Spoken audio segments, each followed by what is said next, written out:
ಅಯೋಧ್ಯೆ ರಾಮ ಮಂದಿರದ ವಿಗ್ರಹ ಪ್ರತಿಷ್ಠಾಪನೆ ಮುಗಿದಿದೆ. ಪ್ರಾಣ ಪ್ರತಿಷ್ಠಾಪನೆ ಆದ ನಂತರ ಮನೆಯಲ್ಲಿ ಅಯೋಧ್ಯೆಯ ರಾಮನ ವಿಗ್ರಹದ ಫೋಟೋವನ್ನು ತಂದಿಟ್ಕೊಂಡು ನಾವು ತಿಳಿಸುವ ಹಾಗೆ ಈ ಪೂಜೆ ಪುನಸ್ಕಾರ ಪ್ರಾರ್ಥನೆಗಳನ್ನು ಮಾಡುತ್ತಾ ಬಂದಲ್ಲಿ ಖಂಡಿತವಾಗಿಯೂ ದೇವರ ಅನುಗ್ರಹ, ಶ್ರೀರಾಮಚಂದ್ರನ ಆಶೀರ್ವಾದ ನಿಮ್ಮ ಮೇಲೆ ಸಂಪೂರ್ಣವಾಗಿ ಇರುತ್ತದೆ. ನಾವು ತಿಳಿಸುವ ಹಾಗೆ 3 ದೀಪಗಳನ್ನು ಹಚ್ಚಿ ಈ ತಂತ್ರವನ್ನು ಮನೆಯಲ್ಲಿ ಮಾಡಿಕೊಳ್ಳುವುದರಿಂದ ನಿಮಗಿರ್ತಕ್ಕಂತಹ ಯಾವುದೇ ಸಮಸ್ಯೆಗಳು, ಅಂದುಕೊಂಡ ಕಾರ್ಯಗಳು ಸಹ ಯಶಸ್ವಿ ಆಗುತ್ತದೆ. ಆ ಚಿಕ್ಕ ಕೆಲಸ ಯಾವುದು, ಹೇಗೆ ಮಾಡಬೇಕು, ಪ್ರತಿಯೊಂದು ಮಾಹಿತಿ ಇವತ್ತಿನ ವಿಡಿಯೋದಲ್ಲಿ ನಿಮಗೆ ತಿಳಿಸ್ಕೊಡ್ತೀವಿ. ಅದಕ್ಕಿಂತ ಮೊದಲು ನೀವಿನ್ನು ನಮ್ಮ ಅದೃಷ್ಟಧಾರೆ ಚಾನಲನ್ನು ಸಬ್ಸ್ಕ್ರೈಬ್ ಮಾಡಿಲ್ಲ ಅಂದರೆ ದಯವಿಟ್ಟು ಈ ಕೂಡಲೇ ಸಬ್ಸ್ಕ್ರೈಬ್ ಮಾಡಿ. ದಿವ್ಯ ದರ್ಶನ ಕಾರ್ಯಕ್ರಮಕ್ಕೆ ಒಂದು ಲೈಕ್ ಮಾಡಿ. ನಾವು ಹಾಕುವಂತಹ ಪ್ರತಿ ದೈವ ಮಾಹಿತಿಗಳು, ಸಮಸ್ಯೆಗಳ ಪರಿಹಾರ ಮಾಹಿತಿಗಳು ಉಚಿತವಾಗಿ ನಿಮ್ಮ ಮೊಬೈಲ್ಗೆ ಬಂದು ತಲುಪುತ್ತೆ. ಹಾಗೂ ಯಾರ ಮನೆಯಲ್ಲಿ ಅದೃಷ್ಟ ಲಕ್ಷ್ಮಿ ಕಟಾಕ್ಷ ಯಂತ್ರವನ್ನು ಪ್ರತಿನಿತ್ಯ ಪೂಜೆ ಮಾಡಿಕೊಂಡು ಬರುತ್ತಾರೋ ಆ ಅದೃಷ್ಟ ಅವರಿಗೆ ಒಲಿಯುತ್ತದೆ. ಮನೆಯಲ್ಲಿ ಮಹಾಲಕ್ಷ್ಮಿ ತಾನಾಗಿ ಬಂದು ನೆಲೆಸುತ್ತಾಳೆ. ಅದಕ್ಕಾಗಿ ಕೀರ್ತಿ ಪ್ರಸಾದ್ ಗುರೂಜಿ ಅವರಿಗೆ ಒಂದು ಕರೆ ಮಾಡಿ ಕೇಳಿ ಪಡೆದುಕೊಳ್ಳಬಹುದು.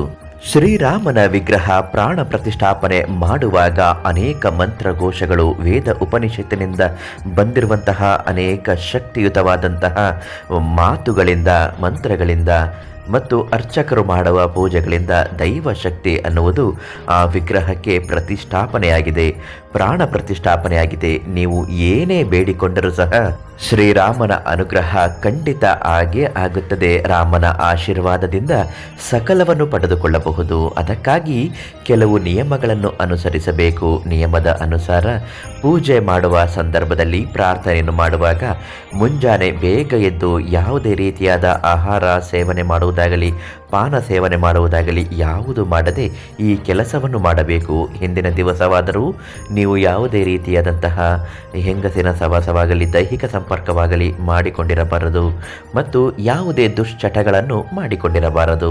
ಬೆಳಗ್ಗೆ ಎದ್ದು ತಣ್ಣೀರಿನಿಂದ ಸ್ನಾನ ಮಾಡಿದ ಬಳಿಕ ರಾಮನ ಫೋಟೋವನ್ನು ತಂದಿಟ್ಟುಕೊಂಡು, ಅಂದರೆ ಅಯೋಧ್ಯ ರಾಮ ಪ್ರಾಣ ಪ್ರತಿಷ್ಠಾಪನೆಯಾಗಿದೆಯಲ್ಲ ಅದೇ ವಿಗ್ರಹದ ಫೋಟೋವನ್ನು ತಂದಿಟ್ಕೊಂಡು ನೀವು 3 ದೀಪವನ್ನು ಹಚ್ಚಬೇಕು. ಮನಸ್ಸಿನಲ್ಲಿ ಭಕ್ತಿಯಿಂದ ಬೇಡಿಕೆಗಳನ್ನು ಹೇಳಿಕೊಳ್ಳಬೇಕು, ನಿಮ್ಮ ಕಷ್ಟಗಳನ್ನು ಹೇಳಿಕೊಳ್ಳಬೇಕು. ಎಲ್ಲ ಆದ ಮೇಲೆ ನೀವು ದೀಪಕ್ಕೆ ಬಳಸುವ ತುಪ್ಪ, ಅಂದರೆ ಅದು ಶುದ್ಧವಾದ ನಂದಿನಿ ತುಪ್ಪವೇ ಆಗಿರಬೇಕು. ಹಸುವಿನ ಬೆಣ್ಣೆಯಿಂದ ಕರಗಿಸಿ ಮಾಡಿದಂತಹ ತುಪ್ಪವೇ ಆಗಿರಬೇಕೇ ಹೊರತು ಯಾವುದೇ ಕಾರಣಕ್ಕೂ ಅಂಗಡಿಯಿಂದ ಮಿಶ್ರಿತವಾದಂತಹ ತುಪ್ಪ, ಕಲಬೆರಕೆ ತುಪ್ಪವನ್ನು ಹಾಕಬೇಡಿ. ಶುದ್ಧ ಹಸುವಿನ ತುಪ್ಪವನ್ನೇ ಹಾಕಬೇಕು.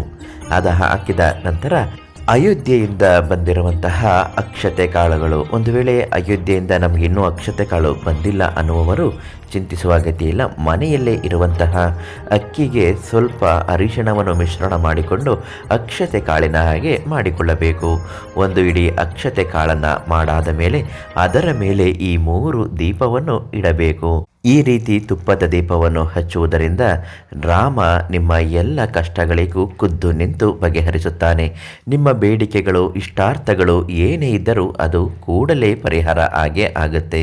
ಹಾಗೂ ಹಣಕಾಸಿನ ಸಮಸ್ಯೆ ಇರುವವರು ರಾಮ ಮಂದಿರಕ್ಕೆ ಹೋಗಿ ನೀವು ಪೂಜೆ ಪ್ರಾರ್ಥನೆ ಮಾಡಿಕೊಂಡು ಬಂದು ಮನೆಯಲ್ಲಿ ಈ ರೀತಿ ತುಪ್ಪದ ದೀಪವನ್ನು ಹಚ್ಚಬಹುದು.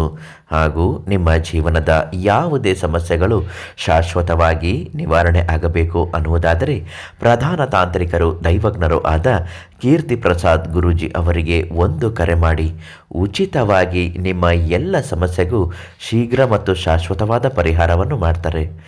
ನಾಳೆ ಮತ್ತೊಂದು ಮಾಹಿತಿಯೊಂದಿಗೆ ನಿಮ್ಮನ್ನು ಭೇಟಿ ಮಾಡ್ತೀನಿ. ಧನ್ಯವಾದ.